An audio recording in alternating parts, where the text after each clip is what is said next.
Oh my gosh, we won three Allure Best of Beauty awards for 2024, which is absolutely amazing for our eyeliner, our eyebrow gel, and our eyeshadow.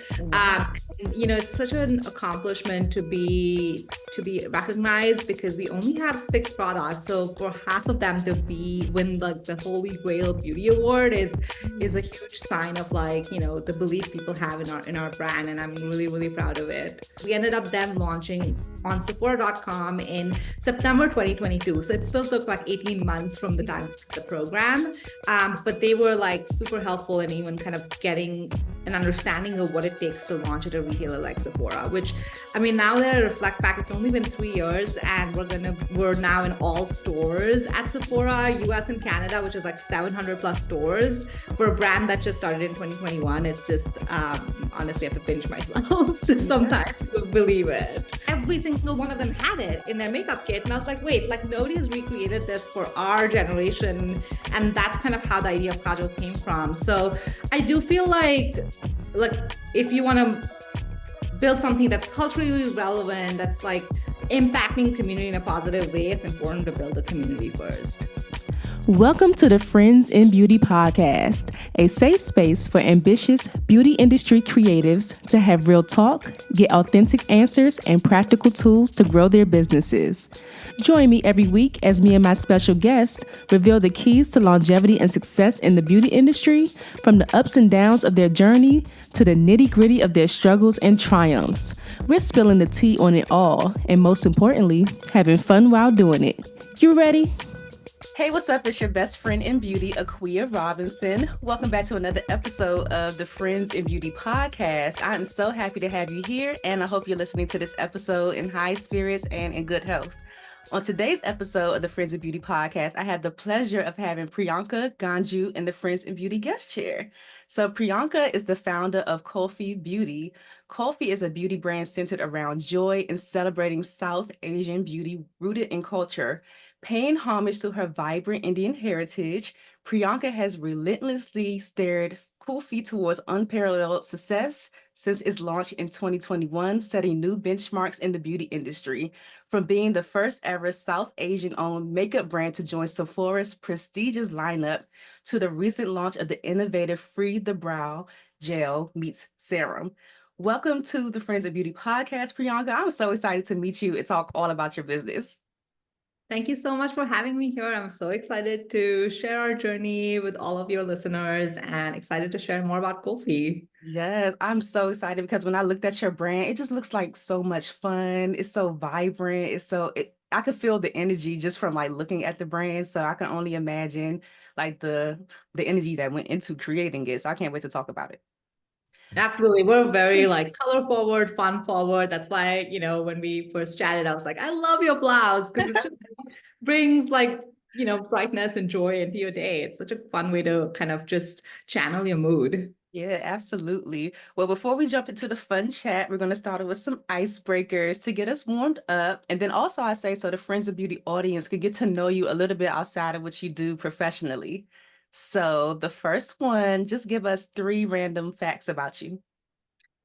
I was born in Delhi in India, and I've lived in four or five different places before I kind of got here. Uh-huh.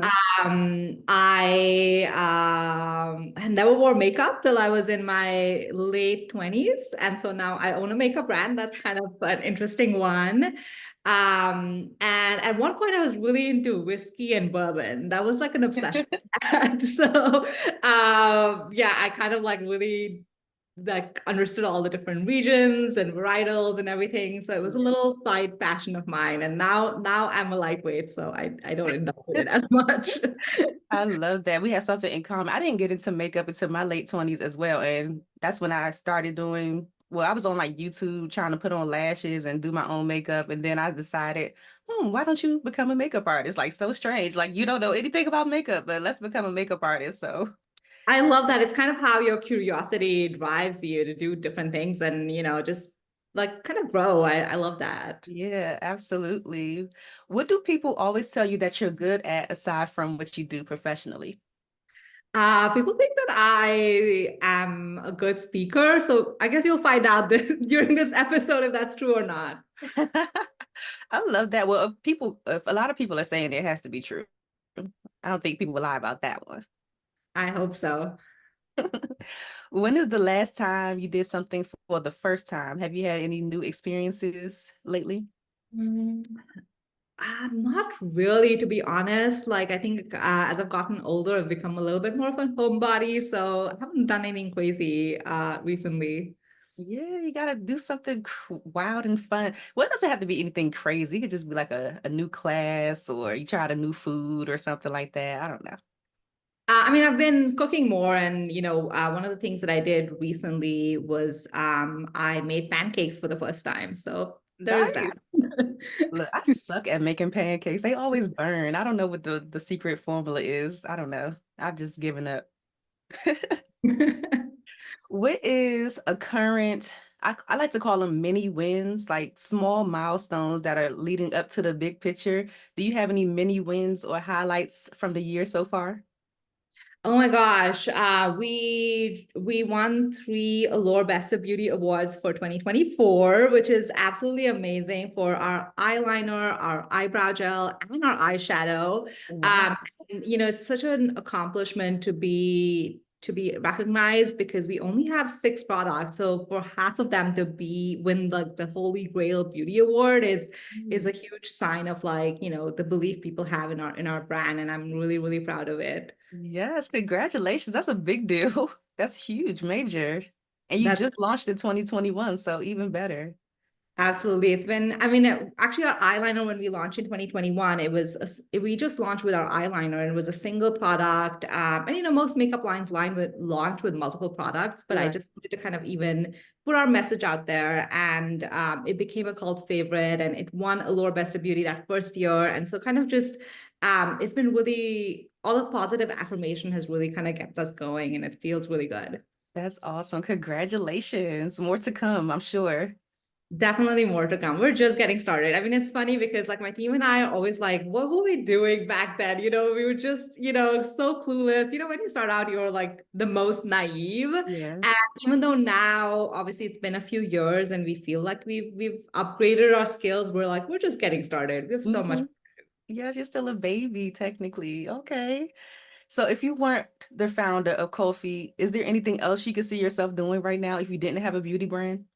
I've secretly wanted to be like an author, like a writer of like fiction. I'm not a good writer at all, but it's something that I dream of, like having my little like nook in which I'll write and it'll be a best-selling book. That's my Yeah. dream. Okay, you can still do it one day. And look, with AI and everything, like you don't even have to write the book. I also tell my husband he could be my ghostwriter and I could just put my name on it. I love that. Well, one thing I want to start off the conversation with, since you said that people tell you that you're a good speaker, obviously it's true because you spoke at Sephora's Impact Summit this year. So tell us about that. Tell us about speaking at the summit. I mean, it was such an amazing full circle moment. So we were part of Sephora's Accelerate Incubator, which is a brand incubator they created many years ago. But in 2021, which was the class I was in, it was the first time they were actually focusing on founders of color. And some of the brands that were with us were like Topicals, Edam, Hyper, Skin. There's just some amazing, amazing brands in that same cohort that have now gone on to launch at Sephora and are in store. And so it was an amazing experience. But at that point, like I was the one who was like listening in on the panels, and we had all of these amazing like founders at Sephora who were giving us a lot of guidance. And then this year, to be able to actually kind of come back and speak at the Impact Summit, where a lot of the founders who have since then been part of that Accelerate program were involved, as well as other founders, brand founders, especially BIPOC founders at Sephora, was such a full circle moment. The other thing is that, on the panel, one of the speakers was Danessa Myricks, and I told her, like, I've met her a few times, and I told her, like, you're my role model. Like, what she's built has been so amazing, so true to herself, and yet at the same time, like, just has like such a great energy and audience. And so again, to be able to like sit in a panel next to her was just so amazing. So we we chatted a lot about like things about like the challenges what BIPOC founders face, and what drives us, how we've kind of carved our niche, and what the future of beauty looks like. And it was really great to be able to be in that cohort of amazing kind of brand founders all around. Yeah, that is such a cool experience. Everybody absolutely loves Danessa. She's one of my favorites as well. I used to work with her brand before it was Danessa Myris Beauty, like back in the day, and assisted her a few times on projects. But everybody loves Danessa, and she's like such a great example of just grace and business and hard work and all of the things for sure. Definitely. And another, like, I remember when I first read her story, I think she also became a makeup artist only in her 30s. And I think that was also very encouraging to me because, again, like, there's this feeling of being an outsider. And it's like how she kind of went from being on the outside to now being like a pioneer in the industry is just kind of amazing and very inspiring. So it's never too late to start something. Yeah, for sure. Were you in the cohort with Mudo at the same time? As Mudo is like a fragrance brand? No, I think they were, I want to say 22 or 20, Okay. 22 probably, or 23. Yeah. But there's like been, I think every cohort has had like 8 brands typically. And so now there have been 3 or 4 cohorts of brands. So really Nice. kind of a great initiative from Sephora's end to increase the diversity of the founders at Sephora. Yeah. So prior to joining that program, had you already launched the brand or did they help you throughout that process of launching? So we were kind of simultaneously working on our launch. So we got selected we applied in 2020 and we got selected, and the program started in January 2021. We launched on our D2C in February of 2021. So we were kind of working on it at the same time. Mm-hmm. What they did help with is understanding how to launch at Sephora. So we ended up then launching on Sephora.com in September 2022. So it still took like 18 months from the time of the program. But they were like super helpful in even kind of getting an understanding of what it takes to launch at a retailer like Sephora, which I mean, now that I reflect back, it's only been 3 years and we're now in all stores at Sephora, US and Canada, which is like 700 plus stores for a brand that just started in 2021. It's just, honestly, I have to pinch myself to Yeah, sometimes to believe it. that is incredible. Oh my gosh. So at Sephora, like, so are you only in Sephora retail or are you other places retail? Just Sephora at the moment. Yeah. Yeah. Because I'm learning that a lot of places, when you go retail, they require so many different things. They're very unique in the sense of what they require for even packaging and all types of stuff. But with Sephora in particular, did you, now that you know and you're in it, is it like a really difficult process to get into retail and to maintain like that status? Yeah, I feel like every year we're learning some new skills. So the first year, it was like, how do we even launch online? So how do we make sure our product pages are great, our assets look good? Like you said, packaging. One of the things that we learned was how packaging needs to be very retail friendly, which I hadn't like really thought about because yes, I thought Instagram friendly, but like retail friendly is almost like a different ball game altogether. And so kind of even understanding that was sort of the first hurdle. And then getting into store, there's a lot about like how do you manage inventory? There's like so many testers that are required. How do you do education at the field? And we're still learning that. I don't think we've kind of figured it out yet. We're still in the early stages, but it almost feels like every year you kind of get level up and like get to the next level of the challenge. And now, like you said, it's about how do we build productivity and velocity in store? Like how do we make, how do we maintain that momentum and keep growing? Because I think it's a little bit easier to just add number of stores, but what's more important is to keep getting the customer coming back for you and like build that relationship, which is I think the harder problem to solve. Okay, okay. So like word of mouth, getting people to share, return. Exactly. Social in real life. We recently launched an ambassador program for our creator community, and that's always been the center of everything we've done. So I think empowering them to be ambassadors of Kulfi is like a big part of how we spread that message. Yeah, I'm terrible. Even though I'm a makeup artist, when it comes to my personal makeup, I suck at repurchasing products. Like for my kid, I always repurchase the same things, but on myself, I'm like, if I run out of it, that's just let me move on to the next thing. But I've been doing it lately. I've found some products lately that I'm like repurchasing, mostly like lip glosses and stuff like that. But Yeah. Yeah, I think it's a mix between like people want to try new things, and you always, as a brand, also want to keep innovating and try newness. But there are some products like our concealer. I think a lot of people, once they try it, or brow gel, they've fallen in love with it, and then they want to like buy it again because it's just like it's going to give them the results they want every single time without them having to do the math all over again. And so I think it's kind of striking a balance between having kind of like the hot new thing that's trendy, but also having core products that people know you for and love you for. Yeah. So what was going on in your world at the time that made you want to create the brand? Oh my gosh. So I was working in the beauty industry. So, I kind of mentioned earlier about how I didn't even wear makeup, but somehow I found myself working in the beauty industry on the business side of things. So I got an MBA, I worked at Estee Lauder in their strategy team.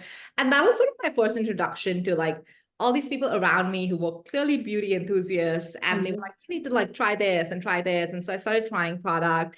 And after that, I left Estee and I went to Ipsy, which is a beauty subscription service.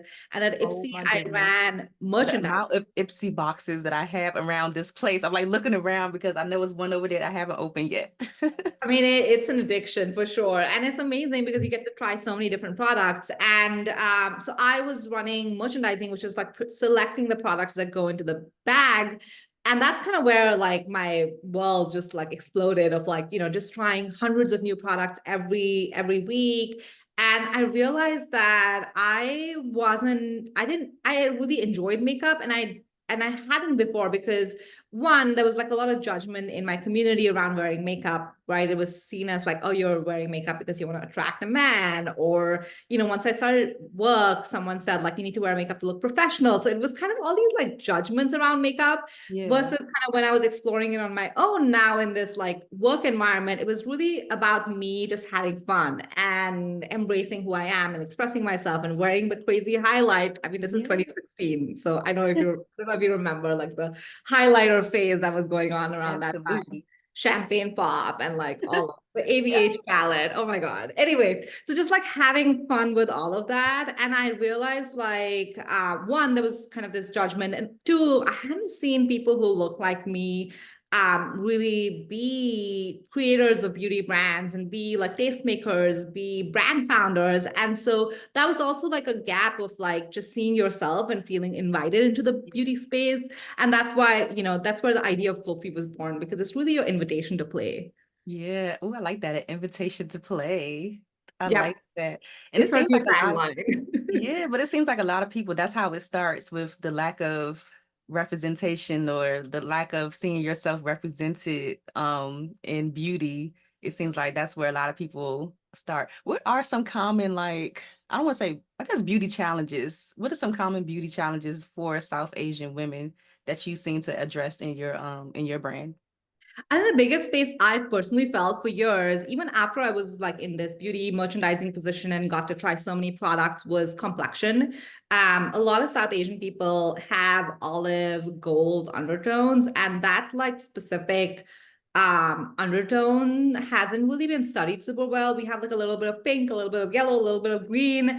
and that makes it really hard because most complexion products will end up looking either gray or ashy, or like they'll end up looking orange. And we've actually like, every time I talk to women of color and like people of color, we often hear that even beyond the South Asian population, that why Yeah. are foundation ranges so orange, like what is going on, or they make me look ashy, because again we have hyperpigmentation. That also means we have different kind of tones within our face. I mean, you as a makeup artist, I'm sure you kind of like experience that with your clients too, is like, it's not that your whole face is a single tone. We can tan so very quickly. We can go from like light to deep, like, depending on Right. how much sun we've had. So complexion, I definitely was the biggest white space. So I actually started formulating our concealer even before we started formulating the kajal eyeliner, which was the product we launched with. But complexion just takes so much longer, and I think it's important to do it right. So that I think is the biggest white space. Outside of that, I think it's like even just colors that complement again those undertones that I spoke about. So we launched our blush, which is the Mehendi Moment blush. And I remember when we were presenting it to Sephora, they mentioned like purple blush doesn't really sell that well. And we had this beautiful pink tone purple that we had created that looks so beautiful of olive undertones, and it's now our best-selling blush shade. And it was kind of unexpected for Sephora, but for us, I felt like we had tested it on people and knew that this was gonna like, it looks like this beautiful pink because of the undertone and color theory. And so it was kind of interesting being able to play on all of that research we do and create innovations that just mean that different shades, new shades get created that complement our skin tones. Yeah, that sounds really fun. Purple blush, because I love purple lipstick, but purple blush just sounds like such a moment. How do you navigate through those moments when the retailer is saying, "Hey, like this is not going to work," but you know for sure, like, no, this does work. Is it a thing where they're like, you have to prove it to them, or they're like, it's like a hard no, you have to prove it, or how does that work? I mean, Sephora's been a really great partner with us. So they are always open to like us experimenting. I think what they're trying to do is just be cautious. So they always like, they're trying to be like, They want you to be successful, so exactly. They're like, they want us to be successful. So they're kind of like, are you sure? Like, are you really sure? And so it ends up being a productive conversation because it makes us kind of go back and be like, do we really want to bet on this? Right. And I think that is a good conversation to have. But they've been very supportive in terms of like us launching products. I mean, even the brow gel, for example, like, there's so much like saturation in the brow category overall, but our story was so differentiated because it was really about being inspired by the South Asian ritual of hair oiling and kind of using that same serum like benefits, like oiling benefits, but actually putting it in a brow gel because we don't take care of our brows the same way. And why don't we, right? So putting that into a brow gel was something that was a very different take on brow gel. And so they were very supportive of that. And it's now one of the top 10 brow gels at Sephora, which again is just like an amazing, amazing thing to work on together. yeah, yeah. When you're doing your complexion products and determining the shades that you're gonna, bring to market, how do you test out what works or what shades work and what shades don't work? Yeah, it goes back to our community. So our community is involved in every single part of our product development process, starting with what should we develop next. So we always do focus groups. We do one-on-one interviews, either on Zoom or in real life, mostly in New York City, where our office is based. We'll just like ask our community through Instagram or through our email. We email people to say like, hey, we're doing this focus group. Do you want to sign up? And they've been very, very supportive and show up. So we kind of understand from them what do they want to see from us next. We then do like a lot of shade testing. Once we have lab samples, we'll sometimes mail the samples to them, ask them to fill out a form. And eventually, once we get into production and we're doing campaigns, typically our campaigns are also community casted, which is something that like kind of again brings the whole thing full circle. And also ultimately, like I talked about like how I started Kulfi because I didn't feel seen. And to have our community see themselves in our images and our campaigns, I think is just it's just like such a great way to like hopefully have more and more people see themselves in beauty. Yeah, for sure. What is Kofi? Does Kofi have a meaning? Yes, it's ice cream. So it's a South Asian dessert that is very similar to ice cream, and we have it at all our celebrations, so weddings, birthdays, whatever. And I named my company or brand Kulfi because growing up, I was kind of like thinking about how do I make my brand playful and fun, right? And I was thinking back to my like happiest memories in my childhood is like eating kulfi on a hot summer day in Delhi, in and just like just enjoying my time with my friends, and that's Um, what kulfi stands for. oh, look, that made me a little like I don't know why I have like a little tear like right here on the side. But that is so beautiful. I love that because it really does reflect. Remember, I told you it looks so much fun and just vibrant and everything. So it really does reflect the name for sure. I like that. Oh my God. Cool. Thank you. Okay. I I mean, want that's why we kind of intentionally also chose colors that, our packaging is to, lavender and orange, and it's very yeah. color forward. And it was interesting because I remember when we first launched, we had overwhelmingly mostly positive feedback, but then someone was like, oh, this doesn't look luxurious. And I think it's because like we're so programmed to think like black and white and like all these like, I would say like Eurocentric ideas of color Right. are what is luxury. And I think it's Boring. changing that narrative and being like, no, we can be colorful and luxurious. Like that's really what we stand for. Yeah. How long were you working on the brand before you launched it? I worked on it for about 2 years. It was the craziest time because it was also when like COVID was happening and I was like, what am I doing with my life? Like, Uh-huh. what is going on? But I'm glad I kind of stuck to it. And in the time that we were building the brand while it was kind of lockdown, we built a community. So we actually started this blog in the beginning, which has now evolved into video content about, and the blog was like featuring stories from up and coming South Asian Gen Z writers. And it was such a great way to kind of build that initial community so that when we launched on day one, people kind of knew what we stood for. And now what we try to do is partner with a lot of diverse creatives on our TikTok and Instagram through video storytelling to showcase diverse perspectives. Yeah. Do you think people should build community first before launching a brand or a product, or you can kind of do it simultaneously at the same time in order I for it to be mean, successful and like take off? ultimately, like it depends on. I think building community first is important because ultimately, like, what are you trying to do? Like, what are you trying to accomplish, right? Like for me, my goal is to hopefully create something that's adding value to the community that we're building, and the only way we can do that is by understanding from them what they think is missing. And it's not literal. It's not like anyone told me like I want to have Kulfi as a brand. Like that's not what, but it's kind of like just understanding where they're coming from, understanding what's in their makeup kit, what are the gaps that they're feeling. And in fact, I know I talked about like complexion being a white space, but the idea of kajal actually came from community interviews I did after I left my job. So I was just like DMing people on a Facebook group and being like, I'm building a beauty brand, come meet me. So I chatted with a lot of women and they told me how kajal, which is traditional eyeliner in South Asian culture, Mhm. a lot of them had their mom's kajal, but they just didn't like how messy it was. They just felt like, it's like my mom, like this I look product like my that mom. kind of Yeah.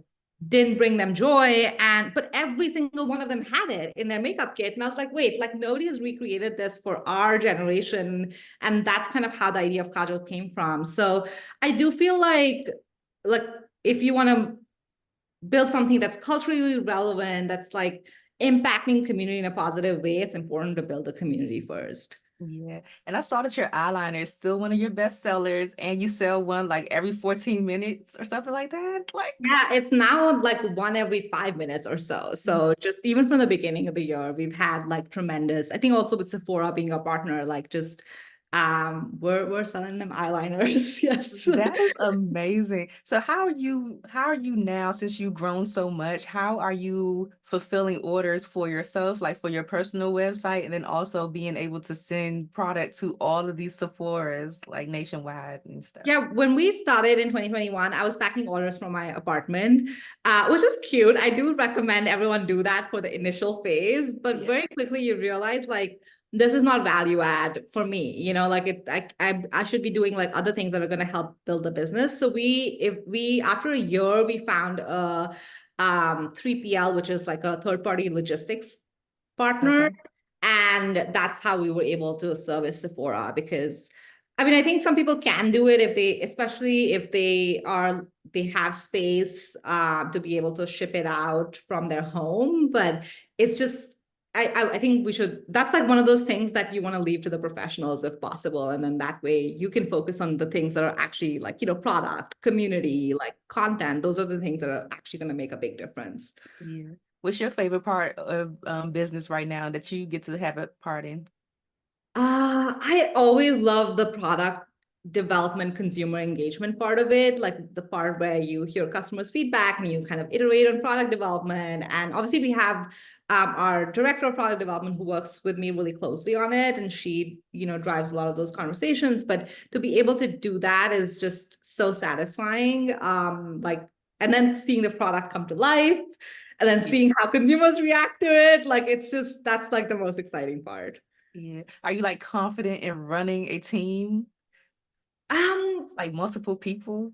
I feel like so I ran a team at Ipsy in my last job before I left, and my team was about 9 people at that time. So one of the things that I learned was that everyone has a superpower, and if you like encourage them to lean on their superpower, they're like they're going to do amazing things. And so, and then the goal is not to get in their way. So that's really the principle I use when I'm trying to even build the team or the how I manage the team. I mean, you'll have to ask my team. Hopefully they agree.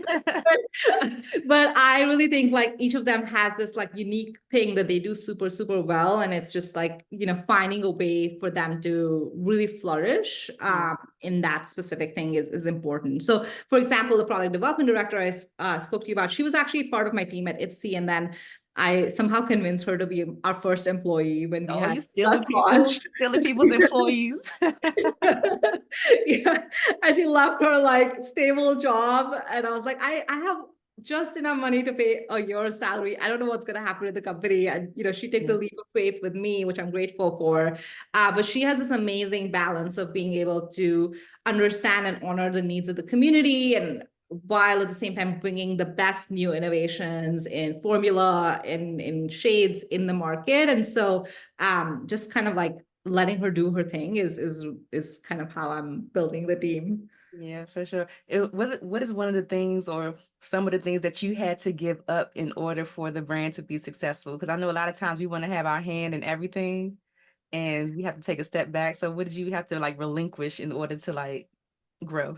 Oh my God, the funniest one is social. I'm still sometimes in the DMs or like I'm answering things, and then my social media manager is like, "Can you stop answering because you're not following my guide of like how things need to be answered?" Uh-huh. And I mean, social is really addictive because it's almost like instant feedback, but sometimes it's like, wait, like I shouldn't be answering the DMs, and like it's not as productive sometimes to be in every conversation. I think like that one was probably the hardest. Okay. And one thing I noticed too about your social media is that I feel like when makeup artists create brands, they're like the face of the brand. They're like trying on the products. We do see you on the social media, but was that like an intentional thing to like not be the face of the brand and let the community represent the brand in that way? And you pop in every now and then to show products and stuff like that?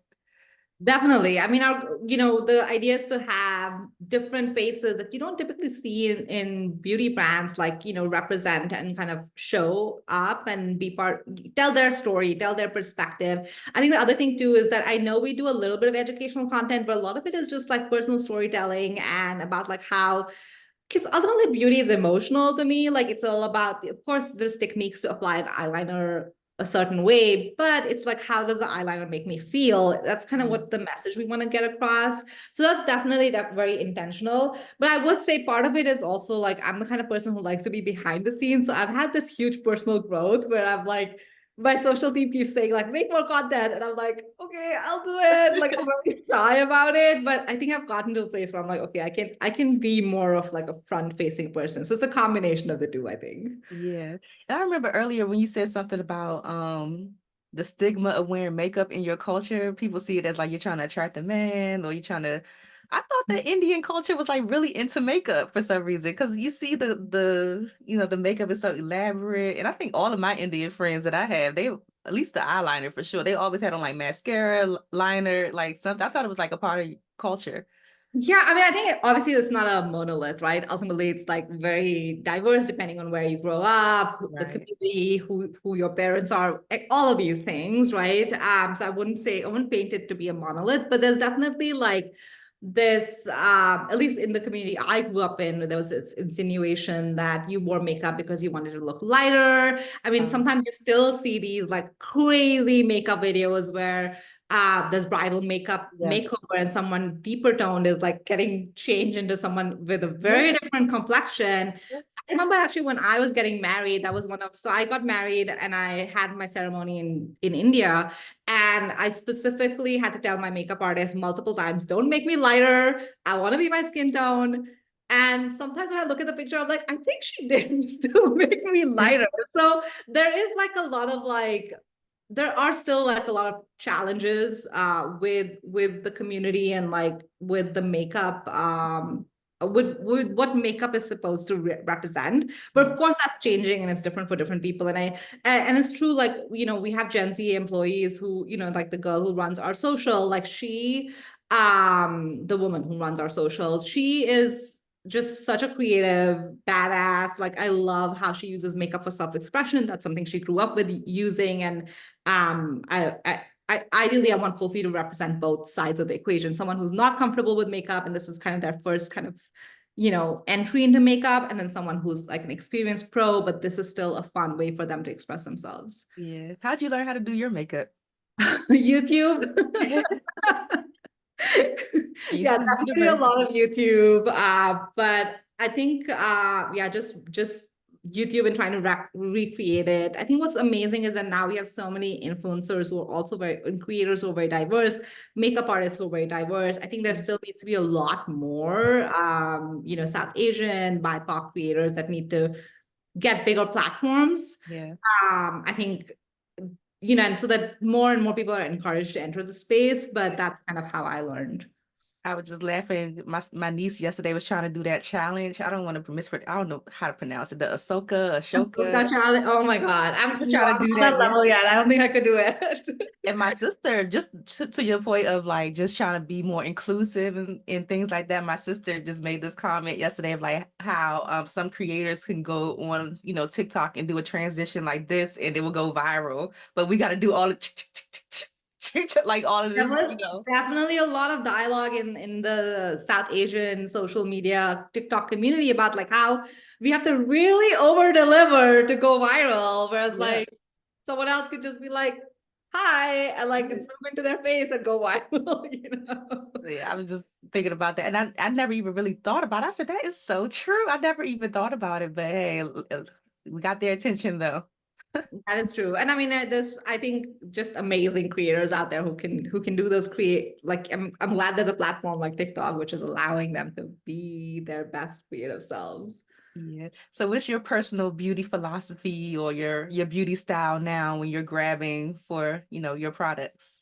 Yeah, I definitely like feel like I'm mostly like I like to have like a natural base, generally like a natural look, but then add a pop of color. And that's why where I feel like the Kulfi products in a way sometimes feel like designed for that, because our concealer is like really beautiful medium coverage, but it looks very skin-like.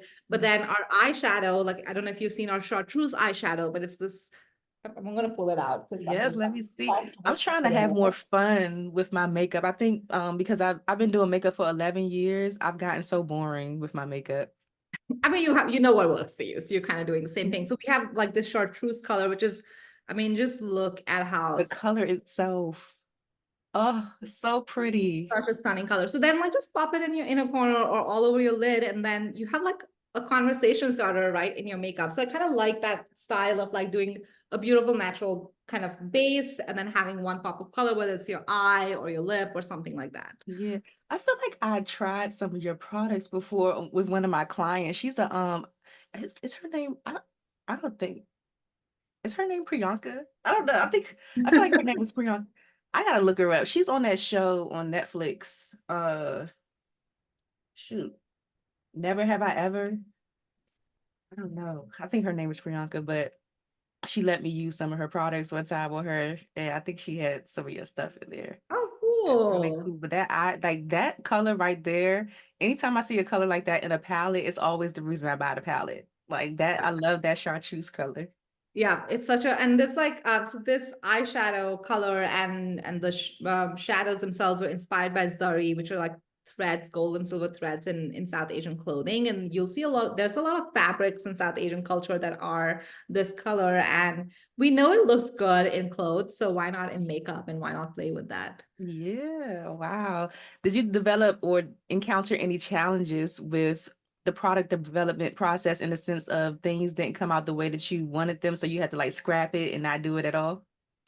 I think the biggest one was definitely our concealer. We were working with a manufacturer initially that we ended up not working with in the end. That we were working on a formulation for a long time, and it was at that time it was an anhydrous formulation, which means that it had no water in it. And we kind of like placed the purchase order. Everything was in progress, and then we realized that it was not compatible with the packaging, because like somehow the anhydrous formula was not compatible with the plastic packaging. So even though the formula was right, it looked like it was like cracking. And we were like super late into the development process by the time we caught it, but we kind of had to scrap it. And that's kind of why, so between our liner and our concealer launch, it was like 18 months because we had to restart our whole formulation process for the concealer. It was a good learning. You just cannot rush product development, just one of those things where it's going to take time. It just will take 2 years. Like, Yeah. even if you think you've figured it out, like something or the other happens, like packaging, raw materials, there's just like so many different like parts to it. And so you just have to like let it breathe and let the project breathe. Yeah. Was there a And that reason one that was scary though. I was not as zen about it. And I yeah, was like, oh my God, so much money. Like, what are we gonna I'm do? telling you, you be crying like dollar I bills. was crying. I was literally crying. Like I've cried multiple times while building this brand, but that was one of the ones that I was like, oh my God, I don't know what to do anymore. Yeah, I was just teasing someone last week that I talked to. She developed an app for beauty professionals to get booked and everything. And the amount of problems that she went through, I told her, I said, girl, I would have said, this must be a sign that I'm not supposed to do it. Yeah, you start getting superstitious. I mean, I understand that feeling of like, oh my gosh, like is the universe telling me not to do it, but you kind of just push through, and I'm glad we did. Yeah. Did you ever wish that she just went like the private label route, like most people do? With just slap your label on there? I mean, ultimately, like I think there's a business model where that concept can work. You can use that to kind of kick off your brand, on the ground really quickly, iterate. But I feel like the path we went, which was like really specific launches, we won Allure, we went into Sephora, like you have to have a differentiated product assortment. So I don't think there's anything wrong with that model. Like if I think of like NYX, for example, that's how it started, and now it's one of the world's biggest beauty brands, right? So there isn't anything wrong with it, just like a different approach, whereas we're kind of taking a very different approach to how we're building. Yeah, absolutely, absolutely. Balancing it all. I don't know if there's a such thing as balance, but have you found harmony in like work, your family life, family, friends, business, all of those things? Not yet. I mean, I do feel like I'm working a lot, and then by the weekend, I'm like so exhausted that I'm kind of like burnt out. But I've been trying to be more intentional about like finding time, taking time out for my family, for my friends, for myself, for therapy, all these things. So Yeah. it's a process. I don't think anyone who's like I just don't know if it's possible to like build a company and have the stress of being an entrepreneur and just have a perfect Instagrammable life. Like something's gotta give. Like, how many times a day do you eat? I do have my 3 meals. They might not be at the right time though. So it might be like I haven't had breakfast yet, for example, because Right. it's Me like either. didn't have time. So, but I had my coffee and we're still going. Yeah, because that's one of those things that I'm so upset with myself sometimes where a few years ago it would be like it's 6 o'clock and I'm just eating for the first time. Like I got to do better. I used to hate those type of days where I'm just prioritizing everything else before myself. Yeah. I would just beat myself up after that. Yeah, and I mean, I try, but I still have some of those moments, right? So like yesterday, I woke up at like 8 a.m. I don't know why. I had like a stress dream, and like it wasn't really a nightmare. It was like a stress dream about the business. And at 8 a.m., I'm like looking at all of our accounts, and I was just like, what am I doing on a Sunday? Like, why am I doing this? But almost like spending half an hour doing that made me feel like relaxed, and then I was like, okay, now I can get on with my Sunday. Yeah. What's the most difficult part at this point with running the business?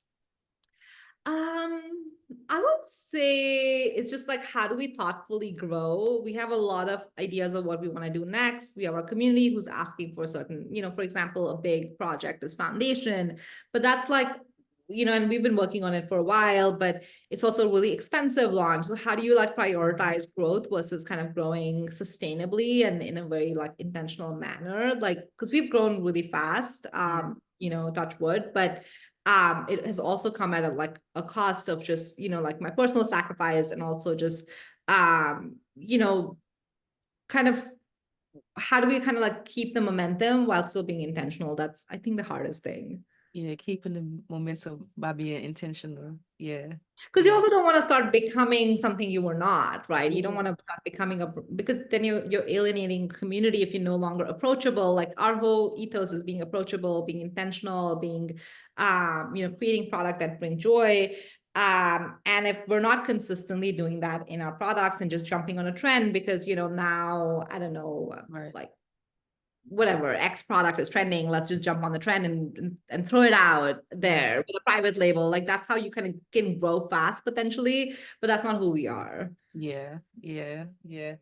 I was going to ask you something. Oh my gosh, that's so crazy. I hate when, like, after 30, I feel like my brain cells have just like failed me.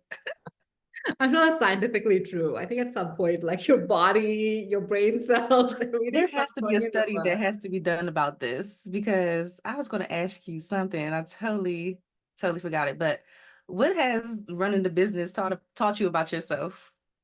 I'm very hypercritical. I think I kind of knew it, but it's kind of crazy because when I hear about Kulfi from other people's perspective, they're always like, "Oh, you're doing so well, all these things," and then I'm like, "No, I made all these mistakes." Like I have this internal narrative, which I guess a combination of being an immigrant, being like a first gen immigrant, being like growing up in a Mhm. household where like I had such insane expectations, Yeah, I'm first gen has too.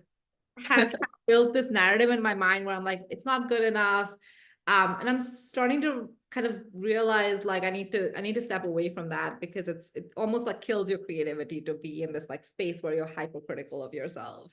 Yeah, and I know a lot of people deal with imposter syndrome as well. Does that happen to you as well? As much success as you have, does it still? Definitely in the beginning. Not as much now because I think like now I also have a lot of friends in the beauty space who are other founders and like I who are successful founders and like we kind of know each other so it feels less and less like I'm an outsider. It feels more like I know them. We were doing this thing together. But I remember like when we first launched um wait, I used to, yeah, sorry, I had like a pop-up come up. When we first were building the team, we had not launched yet. And I had an intern and he updated his LinkedIn saying, I'm like an intern at Kulfi. And at that time, I hadn't even updated my own LinkedIn. Like I hadn't even Right. said that I was at Kulfi and like I was the founder and CEO of Kulfi. And I realized like, wow, this intern is like has kind of like the guts to be like, yeah, I work I'm here. interning at Kulfi, and I cannot even say that I'm the founder. Like that's kind of like it was kind of an interesting moment where I was like, I need to just own that I'm doing this. Like this is happening. Yeah, for sure. Oh, that's so exciting. Can you talk? Oh, one last thing before we wrap. You mentioned the other founders that you have as friends. Can you talk about the importance of that? So Friends in Beauty started off as networking events because I'm a huge believer in building relationships, cultivating those relationships, having other beauty friends. I was running into a lot of makeup artists who did not know other makeup artists. Like, how do you not have beauty friends? So can you just talk about the importance of having beauty friends, other brand owners as people that you can lean on, and then also like leveraging those relationships properly for the success of your brand? Absolutely. I mean, I think it's really critical. One is just the community aspect of it, right? Like, I'm a single founder and there's like highs and lows, and just having someone who you can share it with, who understands where you're coming from because they're in a similar part of the journey is so important. So, some of my closest friends are like in the beauty space are like Marie from Edam or Kiku from Shaz and Cakes, which is an Ayurvedic hair care brand. And I'll text them whenever something's up, and then the second half of it is also like you said, kind of using each other as a source of expertise. So sometimes we'll talk about, okay, like what's happening with creators and influencers, like influencer rates, or what platform are you using, who's your vendor for X, and so on. And Mhm. kind of exchanging those notes is also really helpful, because that's kind of the easiest way of knowledge transfer. And that traditionally, again, being, like I said, a first gen immigrant, being a woman of color, like these are networks that we've not had access to or not as easily had access to. And so to be able to almost create your own is really great. And to be able to share those learnings is such a great way to like move forward together. Yeah, for sure. Have you tapped into getting grants or crowdfunding or doing anything like that? In the beginning, I applied for sure for to a lot of like programs. That's how we got into Sephora Accelerate. We also got rejected from a bunch, but that's just part of the journey. But now not as much because kind of we're at the scale where I feel like it's better for some more up and coming brands to have those opportunities. Hmm. Um, and we how we kind of funded the business in the beginning, like it was my personal savings. So we launched on like our own D2C. And then for the Sephora.com launch, I had like friends and family kind of chip in and like a few other beauty founders who chipped in. So that's kind of how we decided to start funding. That's beautiful. I love that. Hey, okay. Have you thought about I'm sure you have, what you want your legacy to be with Kofi?